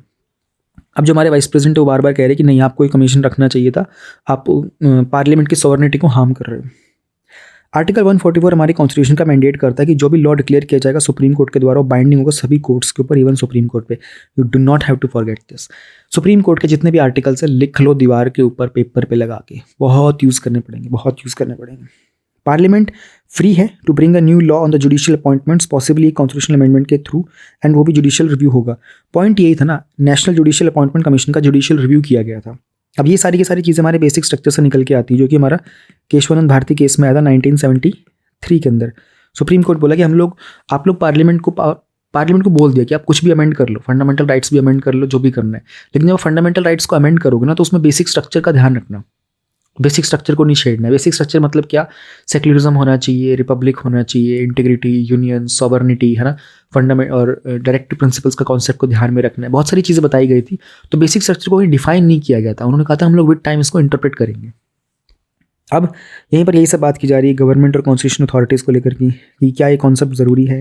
अब इसमें ज़रूरी पता है मैंने आपको क्यों दिखाता है। एक तो आर्टिकल 141 याद रखना, दूसरा आप याद रखना कि सेम केशवानंद भारती केस में वर्डिक्ट ने ये क्लियर किया गया था कि judicial review is not a means to assert the parliamentary sovereignty but also part of the system that checks and balances. Checks and balances के ऊपर आपका 2020 में भी एक मेंस में क्वेश्चन आया था। वहाँ पर अगर आप ये स्टेटमेंट लिखते हो ना, मतलब देयर इज़ नो वे कि एग्जामिनर आपको नंबर नहीं देगा। ये स्टेटमेंट हर स्टूडेंट नहीं लिखता। Most of the students do not go for such statements. That's why these things are very very important. फिर यहाँ पर साइड में भी यही किया जा रहा है। कांग्रेस ने भी बोला था कि कल जो हमारे वाइस प्रेसिडेंट जी के रिमार्क्स थे वो एक एक्स्ट्रा ऑर्डिनरी अटैक किया गया था जुडिशरी के ऊपर। ऑनरेबल चेयरमैन जो है is wrong when he says that parliament is supreme. तो ये कॉन्स्टिट्यूशन है जो कि सुप्रीम है। अभी डिबेट चल रहा है, चलेगा काफ़ी दिन तक। देन हाँ, worried over the use of money power in the polls. Election commission ने कहा इन्फॉर्म किया था सुप्रीम कोर्ट को कि बहुत सीरियसली कंसर्न है किस तरीके से मनी पावर का इस्तेमाल किया जा रहा है इलेक्शंस के अंदर। और उन्होंने इन्फोर्स किया था एक इलेक्शन एक्सपेंडिचर मॉनिटरिंग मैकेनिज्म है जो कि 2010 से है बिहार असेंबली पोल्स में। अब ये आपको नहीं पता होगा, इलेक्शन एक्सपेंडिचर मॉनिटरिंग का एक मैकेनिज्म। अगर आपको ये नाम याद हो जाएगा तो आपके लिए चीज़ें आसान हो जाएगी, क्योंकि एवरी ईयर इस बार भी 3 क्वेश्चन आए थे हमारे रिप्रेजेंटेशन ऑफ पीपल एक्ट के, जिनका डायरेक्ट और इनडायरेक्ट कनेक्शन था हमारे इलेक्शन कमीशन के साथ। तो MPs MLAs के कलेक्शन उसके ऊपर भी आया था कुछ, और I am not able to recall. आपको पता होना चाहिए every year decriminalisation of politics का टॉपिक कहीं ना कहीं डायरेक्टली इनडायरेक्टली बनता है। तो और भी नहीं बनता तो आपको स्टेटमेंट लिखनी होती है, कहीं ना कहीं ज़रूरत पड़ जाती है। देन हाँ, एक रिपोर्ट आई है ह्यूमन राइट्स वॉच की 2022 की रिपोर्ट आई है। तो उसमें ये बताया गया था कि इंडियन अथॉरिटीज़ ने इंटेंसिफाइड और ब्रॉडन किया था अपना क्रैकडाउन ऑन एक्टिविस्ट ग्रुप्स। उन्होंने ये भी कहा था कि जो हिंदू नेशनलिस्ट है ना, भारतीय जनता पार्टी, इनके तरह बहुत सारी एब्यूसिव और डिस्क्रिमिनेटरी पॉलिसीज़ की जा रही हैं ताकि वो मुस्लिम्स को रिप्रेस कर सके और दूसरी माइनॉरिटीज़ को। इस रिपोर्ट में बताया गया था, कुछ एग्जाम्पल दिए थे किस तरीके से 11 हिंदू मेन को रिलीज़ किया गया था जिनको लाइफ टाइम सेंटेंस मिला था बिल्किस बानो केस के अंदर, और ये सारे के सारे इनका सेलिब्रेशन भी किया गया था इनके रिलीज़ पर कुछ बीजेपी मेंबर्स के द्वारा। तो जम्मू एंड कश्मीर के अंदर भी उन्होंने कहा था कि ह्यूमन राइट्स वॉच ने बताया कि 3 साल हो चुके हैं आर्टिकल 370 को डाइल्यूट किए हुए और अभी तक फ्री एक्सप्रेशन, पीसफुल असेंबली नहीं हो पा रहा है, जो कि वहाँ के बेसिक राइट्स हैं। तो ये कुछ इस रिपोर्ट का डेटा था। मुझे लगता नहीं कि कुछ कॉन्ट्रोवर्शियल चीज़ें पर यूपीएससी का क्वेश्चन बनाएगा, because it's more about the governance, role of judiciary, but हाँ पता नहीं है, तो जस्ट थोड़ा सा लिख लेना कि हाँ the government basically the attack on, अब इसको स्मार्टली लिखना पड़ेगा, स्किल चाहिए यहाँ पर थोड़ी सी। यू कैन नॉट से कि बीजेपी का था, क्या पता कि एग्जामिनर कोई हो बीजेपी, हालांकि यूपीएससी ऐसा क्वेश्चन पूछता भी नहीं है जहाँ पर आप किसी को पॉलिटिकली टारगेट करोगे, है ना, क्योंकि आप ब्यूरोक्रेसी के लिए प्रिपेयर कर रहे हो। यहाँ पर पॉलिटिकल एंगल ऐसे ऐड नहीं करना होता है, ना ही आपको किसी मिनिस्टर का नाम करना होता है ऐड, या फिर ना ही आपको कुछ वो करना होता है पॉलिटिकल पार्टी का। हाँ आप ये ज़रूर कर सकते हो, जैसे कि आप प्राइम मिनिस्टर के बारे में ये लिख सकते हो कि recently the prime minister inaugurated this event, या फिर जैसे कल वो था ना अप्रेंटाइसशिप में, कल नहीं गया था जब ये अप्रेंटाइसशिप मेला किया था, तो आप बोल सकते हो कि recently this apprenticeship mela was endorsed by the prime minister because it has help the welfare of the skilful people, something like that. इस तरीके से आप प्राइम मिनिस्टर मेंशन कर सकते हो। अब इसमें पता है क्या स्किल कहाँ पर यूज़ करनी है, मैं आपको हिंट दे देता हूँ कैसे स्किलफुली आप इसका यूज़ करोगे। आप लिखोगे कि as per the human rights watch report, minorities in India's are minorities in India, अब देखो यहीं पे बना रहा हूँ उस पर, माइनॉरिटीज़ इन इंडियाज आर, देखो मुझसे बन नहीं रहा अभी स्टेटमेंट सडनली, अभी मेरे बन गया था दिमाग में भी, बातें करते करते भूल गया। Okay, they have broadened the crackdown on the activist groups, suppressing the voice of the minorities. हाँ जब माइनॉरिटीज़ का टॉपिक आएगा तो आपका सोशियोलॉजी का ऑप्शनल होगा, एंथ्रोपोलॉजी का होगा, या फिर उसमें कहीं होते हैं ये शेड्यूल्ड ट्राइब, शेड्यूल्ड कास्ट, दलित, ओबीसीज वगैरह पर, माइनॉरिटीज़ पर, रिलीजियस माइनॉरिटीज़ की बात की जाती है, तो वहाँ कोई क्वेश्चन आप लिख सकते हो कि this thing was also pointed out by the human rights watch report 2022। ठीक है, ऐसे कर सकते हो।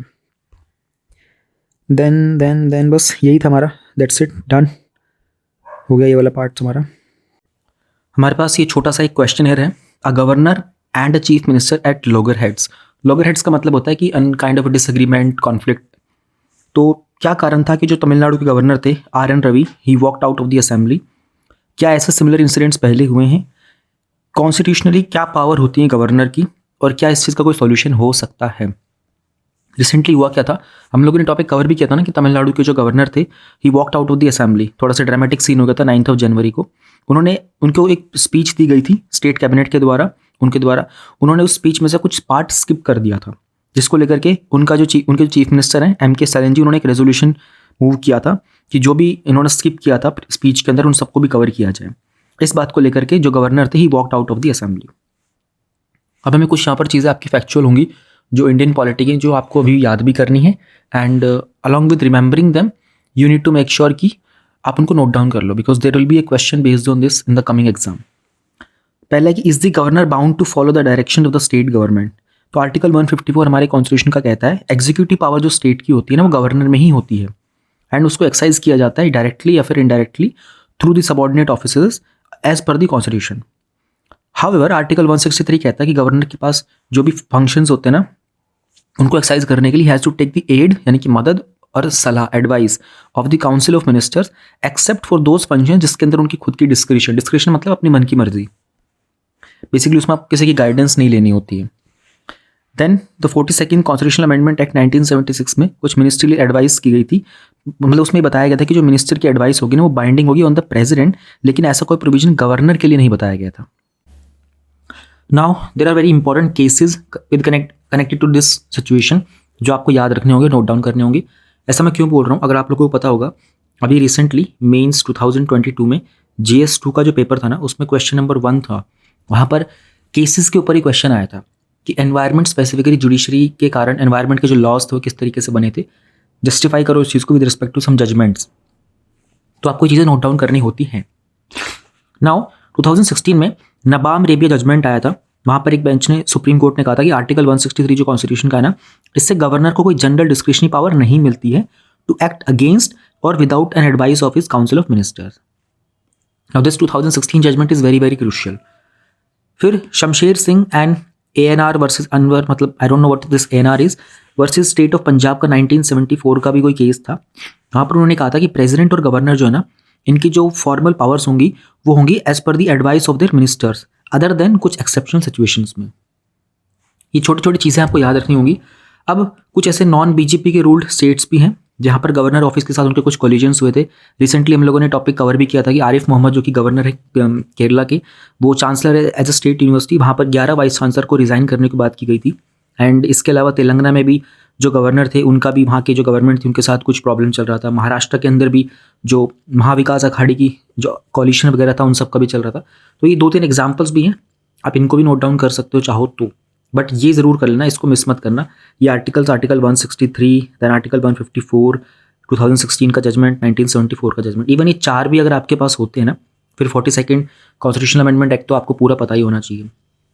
तो बहुत सारे एक्सपर्ट्स बोल रहे थे कि स्टेट और सेंटर के रिलेशन को इंप्रूव करने के लिए बहुत सारी चीज़ें की गई थी। हमारा सरकारी कमीशन भी आया था, तो सरकारी कमीशन का ये स्टेटमेंट आपको नोट डाउन करना पड़ेगा। उन्होंने कहा था कि role of governor is to see that a government is formed and not to try to form a government. This statement is very very important. But आपको ये पता करना पड़ेगा कि क्वेश्चन क्या पूछा गया है। गवर्नर के रूल को लेकर के पूछा गया है, गवर्नर के पॉजिटिव में बोलना है आपको, गवर्नर के नेगेटिव में बोलना है, तो किस तरीके से आप स्टेटमेंट को यूज़ करोगे। फिर ये भी कहा गया कि नॉन पॉलिटिकल गवर्नर्स को अपॉइंट किया जा सकता है किसी इंडिपेंडेंट मैकेनिज्म से, एंड उसमें कंसल्टेशन ली जा सकती है वहाँ के चीफ मिनिस्टर के साथ। तो there are hundreds of suggestions based on this centre state relation पर सरकारी कमीशन की रिपोर्ट है। थोड़ा सा उसका रिव्यू देख के जरूर जाना, आपकी पॉलिटी की बुक में गिवन भी होती है वो। We have this editorial reducing the preterm births and the stillbirths. Chandrakant Laharia ji के द्वारा दिया गया। ये एक कंसल्टेंट फिजिशियन है और public policy and health systems के स्पेशलिस्ट भी हैं, and he is also the primary author of the report still births in India a call to action. 2022 की रिपोर्ट आई है।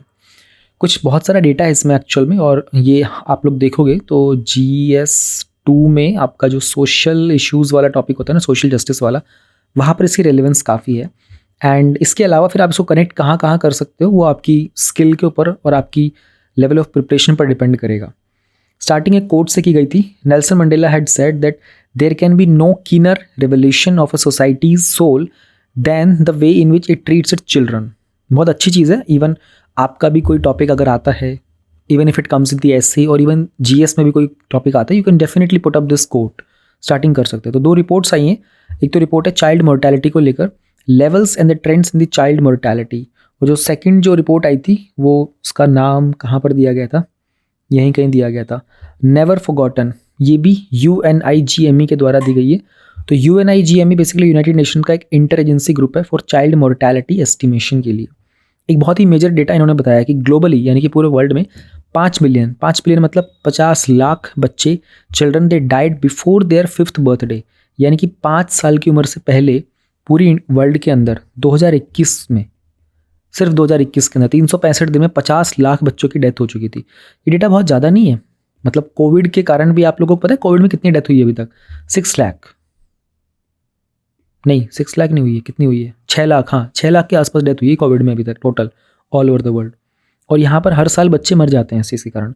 और हाफ ऑफ दीज जो है ना, मतलब 5 मिलियन का ऑलमोस्ट 2.7, ये वो जो बच्चे होते हैं इनका उम्र बहुत कम होती है, यानी कि 1 महीने से लेकर के 60 महीने तक की, जस्ट दिस मच ओनली, इनके रेंज के अंदर होते हैं। और 2.3 मिलियन के आसपास ऐसे बच्चे होते हैं अपने फर्स्ट मंथ ऑफ लाइफ के अंदर, नियोनेटल डेथ बोलते हैं जिसको हम लोग, जो पहले महीने में किसी अगर बच्चे की डेथ हो जाती है। तो इंडिया का शेयर देख लेते हैं इसमें से। इंडिया का एस्टिमेशन था यहाँ पर तकरीबन 7 लाख के आसपास, जो अंडर 5 का डेथ का था। और इन्फेंट में, यानी कि इन्फेंट वो होता है जिसका फर्स्ट बर्थ 1 साल से पहले डेथ हो जाती है, तो वो तकरीबन 5,86,000 था। और जो नियोनेटल यानी कि विद इन 1 मंथ जो रहता है वो 4,41,000 के आसपास था। तो बहुत सारा इसमें प्रिवेंटेबल था। इसके अलावा SRS जो सैम्पल रजिस्ट्रेशन सिस्टम था 2022 का, उसके अकॉर्डिंगली इंडिया के अंदर जो चाइल्ड मोर्टेलिटी है ना वो स्टेट वाइज भी है। तो इंडिया में for the every 1000 live births जो इन्फेंट मोर्टेलिटी का रेट है ना वो हाईएस्ट मध्य प्रदेश में देखने को मिला था, वो 6-fold था केरला से। और रूरल एरिया के अंदर जो था ना वो ज़्यादा हाई रेट थे मोर्टेलिटी के। तो मॉर्टल यानी कि डेथ, तो स्टेट वाइज भी आपको याद होना चाहिए, it's very important to remember. और ग्लोबल का भी आइडिया होना चाहिए। सी डेटा है यहाँ पर, वैसे तो ये वाली रिपोर्ट जितना मुझे लगता है विजन कवर कर लेगा इस मैगजीन की रिपोर्ट को, but still it's not necessary कि विजन सारी रिपोर्ट्स कवर करेगा। यहाँ पर कुछ अच्छा डेटा मिल रहा था, आप इसको प्लीज़ नोट डाउन कर लीजिएगा। अब उन्होंने कहा कि 2 तरह के चैलेंजेस इनको नेगलेक्ट किया जा रहा है। है ना।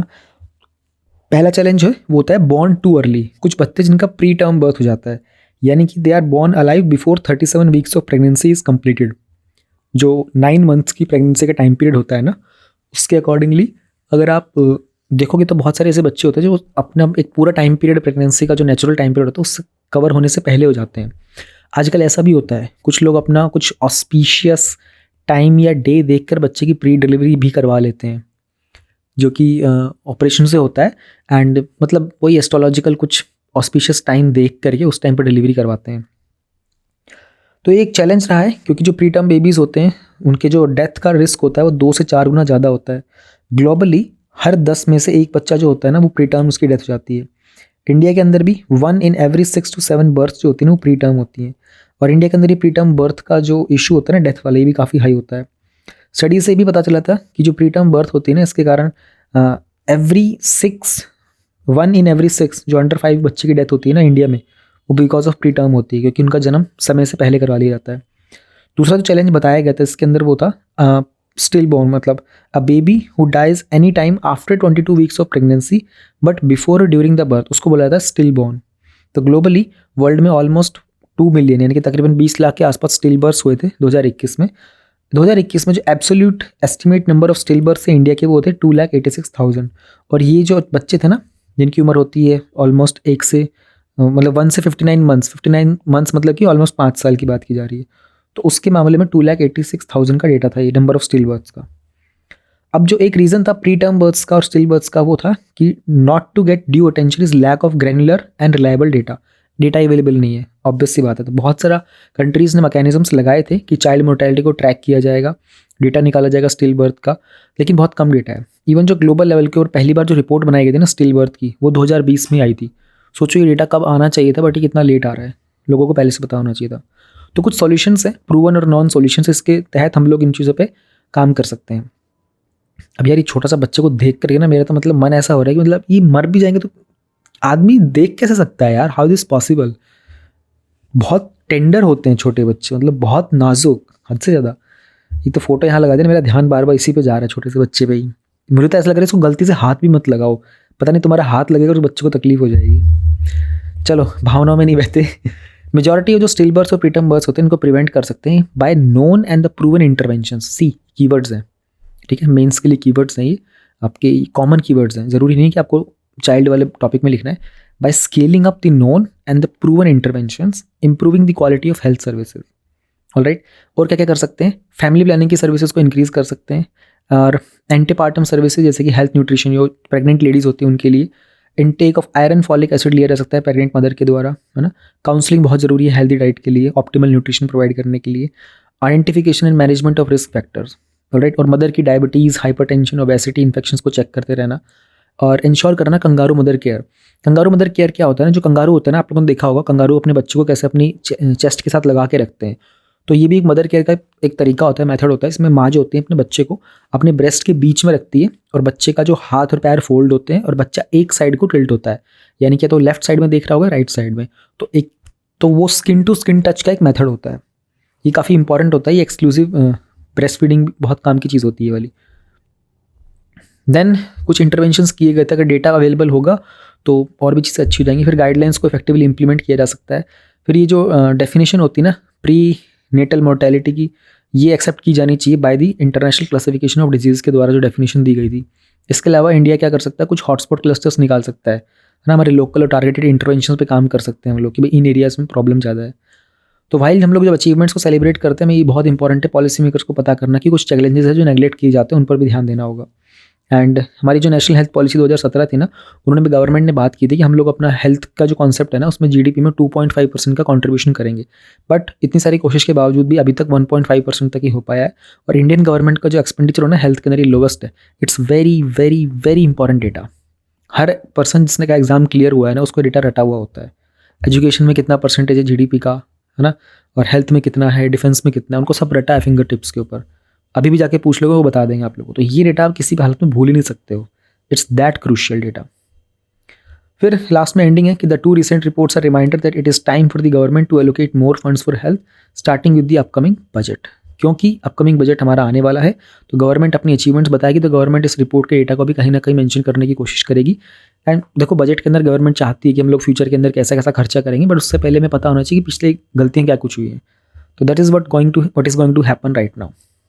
बहुत इंपॉर्टेंट टॉपिक था, मैंने आपको बहुत सारी इंपॉर्टेंट चीज़ें बताई है, इसमें कोट भी बता दिया है, ये किस तरीके से आप एंडिंग कर सकते हो, इस पॉइंट को ध्यान में रखो। जब कोई रिपोर्ट वगैरह का क्वेश्चन आएगा, सोशल जस्टिस का आएगा, तो आप इस तरीके से एंडिंग भी कर सकते हो। सिंपल एंडिंग है, बहुत सुंदर सी। जीडीपी का डेटा हमारे पास है, क्या कुछ इश्यूज़ है, प्रूवन सॉल्यूशंस है, रिपोर्ट के अंदर स्टिल बर्थ का डेटा है, देन हमारे पास ये प्री टर्म वाला भी डेटा है। अच्छी थी, मतलब रिपोर्ट्स भी अच्छी हैं, डेटा भी अच्छा है। एथिक्स का प्रीवियस ईयर क्वेश्चन एनालिसिस कर रहे हैं हम लोग 2014 के।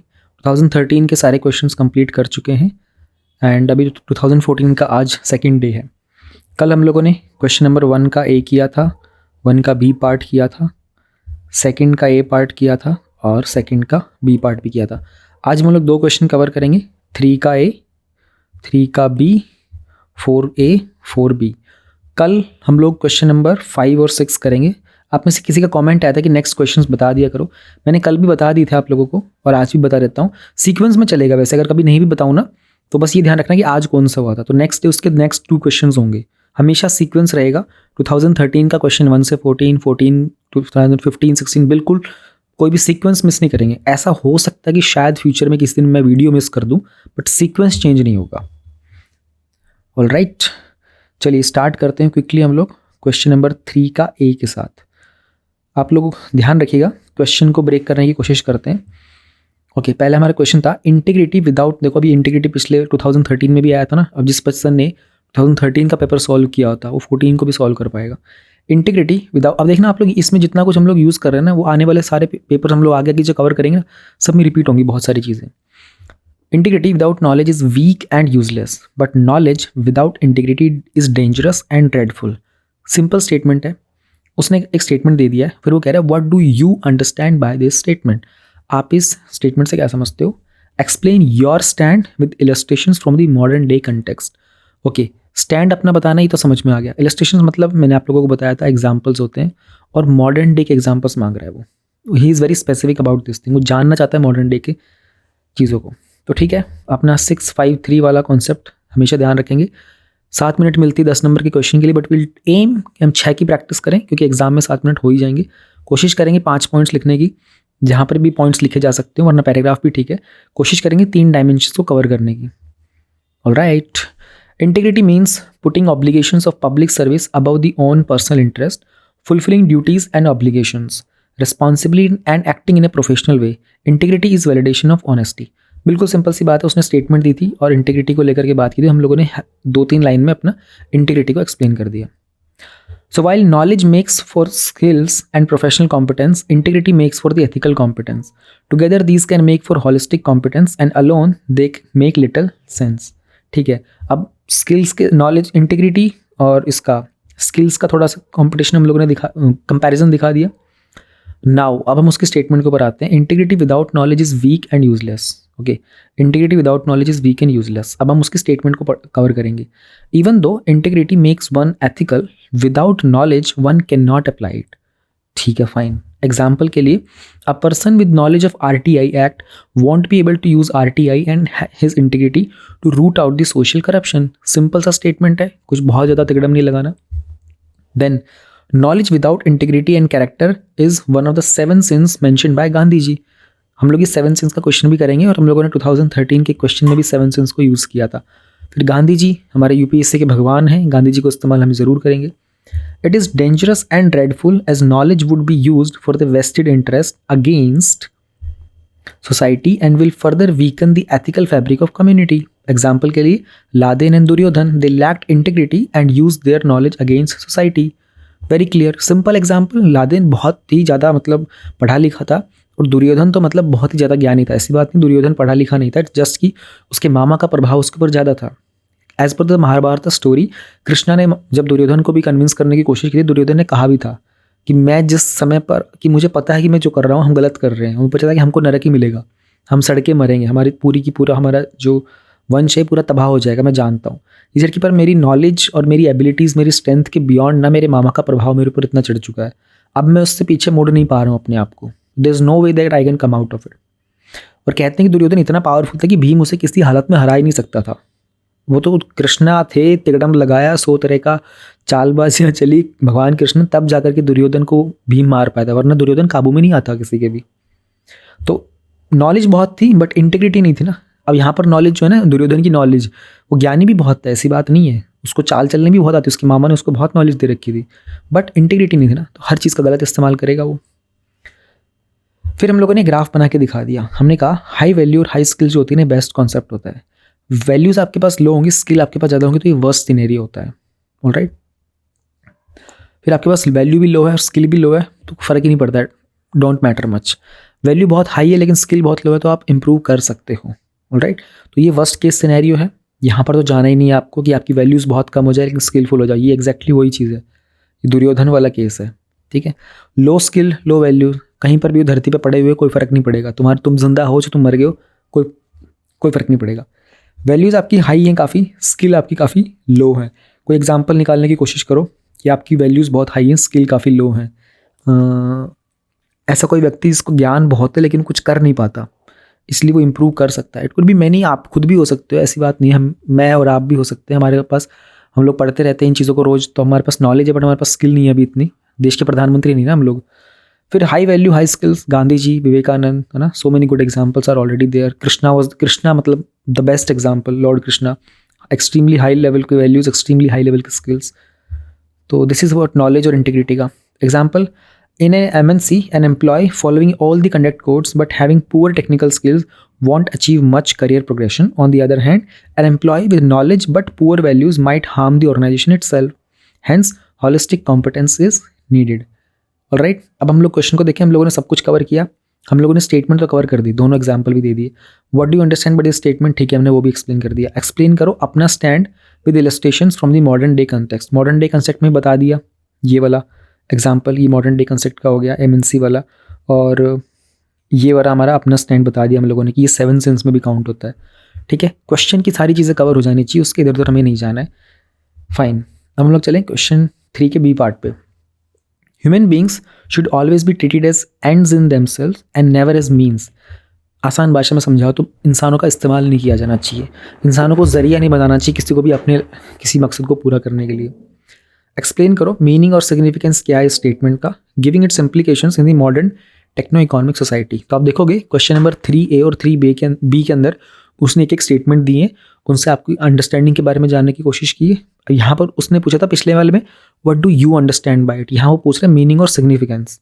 ऑलराइट, फिर इसके इम्प्लीकेशंस अगेन वही मॉडर्न टेक्नो इकोनॉमिक सोसाइटी के।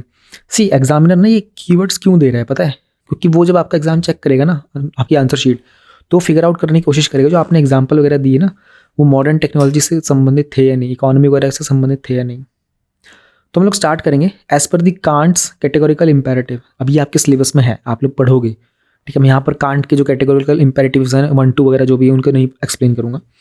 उस कैटेगोरिकल इम्पेरेटिव, इसको हम लोग शॉर्ट में CI भी लिखते हैं। We should treat other rational beings as ends in themselves, never as means to an end. यानी कि दूसरे व्यक्ति को हम लोगों को एक जरिया नहीं बनाना चाहिए, उनका इस्तेमाल नहीं करना चाहिए। वो इंसान के साथ हमने जैसा संबंध रखना वो अंतिम होना चाहिए, ये नहीं कि उसका फ़ायदा उठा करके आगे बियॉन्ड जंप कर जाए। मीन्स का मतलब ही होता है जरिया, और एंड का मतलब हमारा जो फाइनल गोल, जो डेस्टिनेशन होता है। अब उसने मीनिंग पूछा था तो हम लोग मीनिंग का एक सब हेडिंग दे देते हैं, आप उसको बॉक्स में भी डाल सकते हो यहाँ पर। It is immoral to use another person merely as means to an end. ठीक है, हम ये समझते हैं। Persons having intrinsic value that is independent of their use to others. Okay fine. Simply by the virtue of being human person have certain rights.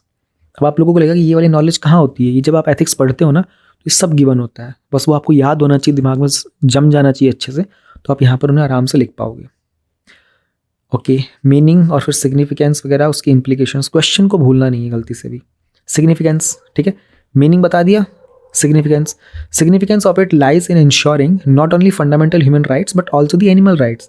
This principle resonates with currently influential ideals of human dignity and privacy. Fine, बिल्कुल सही है statement. अब उसने modern techno पूछा था, उसको cover करते हैं। In the modern techno economic society implementing this maxim would bar abortions and surrogacy as technology in these interventions seek to use human as means to achieve an end, एक अपना मकसद पूरा करने के लिए इंसान का इस्तेमाल किया जाता है। अबॉर्शन भी वही चीज़ हो जाती है, सरोगेसी। तो अगर हम लोग इस कॉन्सेप्ट को यूज़ करेंगे ना, तो हम लोग आज की डेट में अबॉर्शन और सरोगेसीज को बंद कर देंगे in the modern techno economic society. Technologies like data mining and analytics, they seek to use human information as a means to achieve some or the other ends. Example के लिए Cambridge Analytica case आया था जहाँ पर human beings को use किया जाता है as means to win elections by treating them as numbers. This is against the Kant's statement. Okay, अब हम लोग उसी चीज़ को फ्लो चार्ट से दिखाएंगे। Human beings when treated as an end, अगर ये करते हैं येस तो they are treated as means, that means it goes against the categorical imperative. अगर दे आर, अरे यार सॉरी मैंने ना दोनों येस लिख दी, देखा गड़बड़ जाती है ना। मैं आप लोगों को बार बार बताता हूँ, मैं बस लिखने के बाद बस फोटो क्लिक करके अपलोड कर देता हूँ, उसमें मैं रीड नहीं करता। तो अब human beings treated as an end, अगर एंड की तरह इस्तेमाल करोगे तो यहाँ पर ही येस आएगा, ठीक है। In line with the intrinsic human value, यहाँ पर ही नो आएगा। अगर एंड की तरह ना करके मीन्स की तरह करोगे ना, तो मतलब ट्रीटेड एज मीन्स होगा, तो it will go against second categorical imperative. ये बहुत क्रूशियल मिस्टेक है, इसको बोलते हैं केयरलेसनेस। ऑलराइट, ये आप लोगों को नहीं करनी है। अच्छी बात है कि मैं यहाँ पर इसको आइडेंटिफाई करके आपके सामने हर बार बता देता हूँ ओपनली एकदम। तो such use of human data reduces the man as a rational economic man और a dot on charts. Using them as a means to achieve the end of monetary gains shall be prohibited as per this statement. Hence, humans must be treated as an ends in themselves. Simple ending ज़रूर करनी है, hence, thus, so far, इस तरीके से connecting words का इस्तेमाल करके। Question के पास चलें, आप इस सारी चीज़ें एड्रेस कर दी। स्टेटमेंट की बात की थी, ओके, स्टेटमेंट एड्रेस कर दिया, मीनिंग बता दिया, सिग्निफिकेंस बता दिया, मॉडर्न टेक्नो इकोनॉमिक सोसाइटी के इम्प्लीकेशंस भी बता दिए। फाइन, तो ये चीज़ें बस ध्यान रखते चलो, जो पूछा गया है उसको ज़रूर टारगेट करो, वो मिस नहीं होना चाहिए। क्वेश्चन नंबर 4A है हमारे पास, which eminent personality has inspired you the most in the context of ethical conduct in life. उसने आप इसे पूछ लिया, अपने बारे में किसी भी अपने एथिक्स के जो पर्सनैलिटी जो आपको लगता हो उसके बारे में बताओ। Give the gist of his और her teachings, giving specific examples, describe करो how you have been able to apply these teachings for your own ethical development. 10 number का है, 150 वर्ड्स का है, 2 पेज दिए गए हैं। 2 पेज में क्या कुछ बताना है, एक तो उस पर्सनैलिटी के बारे में बताना है, उसकी टीचिंग्स बतानी है, उसके एग्जाम्पल जो आपने अपनी लाइफ में एथिकल तरीके से इस्तेमाल किए थे। कोशिश करेंगे वही 6, 5, 3 की।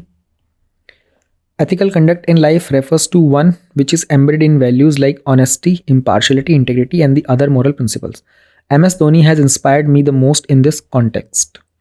अब उसने क्या पूछा था, उसने कहा जिस्ट, तो हम लोग कोशिश वही करेंगे। मैं बहुत रिपीट करूंगा ये चीज़ बार बार। एग्जाम में क्वेश्चन की जो लाइन है ना, कोशिश करो कि उन्हीं कीवर्ड्स का ट्रैक रखो।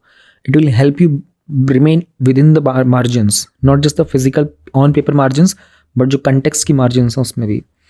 जिस्ट ऑफ हिज टीचिंग्स लिखेंगे, बॉक्स में डालेंगे, कैपिटल में लिखेंगे। पहला, giving credit of success to others and taking the failures of self. जो पॉइंट आपको इंपॉर्टेंट लगे उसको अंडरलाइन करते चलो। अपना हो सकता है, किसी को कुछ इंपॉर्टेंट लग सकता है, किसी को लगे कि फॉर्टिट्यूड इन एडवर्सिटी इंपॉर्टेंट है, काम एंड कंपोज नहीं है, तो उसको भी कर सकता है। और ये आपको विद प्रैक्टिस समझ में आ जाएगी कौन से कीवर्ड्स इंपॉर्टेंट होते हैं। तो he remains calm and composed and he walks in as if even if he knows he is out. तो इंटीग्रिटी और ऑनेस्टी जो है ये उसके बेस्ट एसेट हैं। He leads from the front, depicting leadership. He epitomises trustworthiness, empathy and man management by backing his man. He stays humble and never stop learning from your peers. Don't let your personal life distract you from professional life. तो ये सारी की सारी qualities थी जो MS Dhoni की identify की गई। 7 पॉइंट लिख दिए। इसमें छोटे छोटे पॉइंट्स करके ना 7 के 10 भी लिख सकते हो। मतलब this like you are giving the gist of all the teachings from this person. आप कोई भी नाम लिख सकते हो। Most you can write Gandhi ji, आपको सही लगते हो, जिनके कारण आप एथिक्स सीखते हो, जिनसे आप एक्चुअल में सीखते हो। But do make sure it has to be an eminent personality. ऐसा नहीं कि आप किसी ऐसे व्यक्ति का लिख दो, अपने पड़ोस के किसी भाई साहब का, आपकी नज़र में वो पर्सनैलिटी, लेकिन एग्जामिनर को पता भी ना हो कौन है। It has to be somebody who is you can expect कि एग्जामिनर को पता होगा, क्योंकि हमारी इंडियन टीम के कैप्टन रह चुके हैं, बहुत ही शानदार खिलाड़ी हैं, 2 वर्ल्ड कप दिलवा चुके हैं हमको। एक वो T20 वाला पहला, और उसके बाद ये हमारा जो वनडे वाला था। तो everyone knows who is MS Dhoni. ठीक है, पड़ोसी का नाम मत लिख देना गलती से भी। फिर आगे हमने जो लर्निंग्स थी उनको थोड़ा सा एक छोटा सा फ्रेमवर्क बना दिया। Ownership of mistakes, integrity, honesty, leadership, value based life and form character. So I have been able to apply this learnings for my own ethical development. ठीक है, वही कीवर्ड्स वही यूज़ करना है, apply this learnings in your own ethical development. I believe that one's success is not only his own but also of his loved ones and the near ones. This is true for my success in my startup. तो मैंने अपने startup के अंदर जो learnings थी वो यहाँ पे इम्प्लीमेंट की थी थ्रू MS धोनी.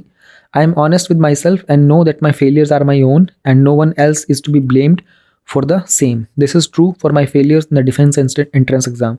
तो जो पर्सन है उसकी लर्निंग्स को हमने अपनी लाइफ में एथिकल डेवलपमेंट में ये देखा कि मेरे लाइफ के जो फेलियर्स थे उनको भी मैंने एक्सेप्ट किया. So while guiding other aspirants, I ensure that I stay grounded and also learn from them. ये भी एक एथिकल डेवलपमेंट की लर्निंग है. फिर हम लोग एंडिंग करेंगे. Hence, one can seek inspiration from any source. I think MS Dhoni has had major impact in my case. Simple. ठीक है, अब देखें ऊपर वापस जाके सारी चीज़ें हमने एड्रेस की या नहीं की. एमिनेंट पर्सनैलिटी के बारे में बता दिया, उसका जिस्ट दे दिया, स्पेसिफिक एग्जाम्पल दे दिए डिस्क्राइब करके अपनी लाइफ के 3 एग्जाम. उसने एग्जाम्पल पूछे थे. ठीक है, एक स्टार्टअप का दे दिया, एक एंट्रेंस एग्जाम का दे दिया. ठीक है, एक लोगों को टीच करने का दे दिया. देन फिर able to apply this teaching for your own ethical development. ठीक है, लिख दिया कि एथिकल डेवलपमेंट के अंदर ये 3 एग्जाम्पल है. कर दिए सब address. Fine. Question number 4B. There is a heavy ethical responsibility on the public servants because they occupy position of power, handle huge amounts of public funds and their decisions have wide ranging impact on society and environment. Statement simple से, बहुत बड़ी आपके पास एक नैतिक जिम्मेदारी होती है कि आपके पास बहुत सारा पैसा आपको हैंडल करना होता है, बहुत बड़े डिसीजंस होते हैं जो सोसाइटी को, एनवायरमेंट को इम्पैक्ट करते हैं.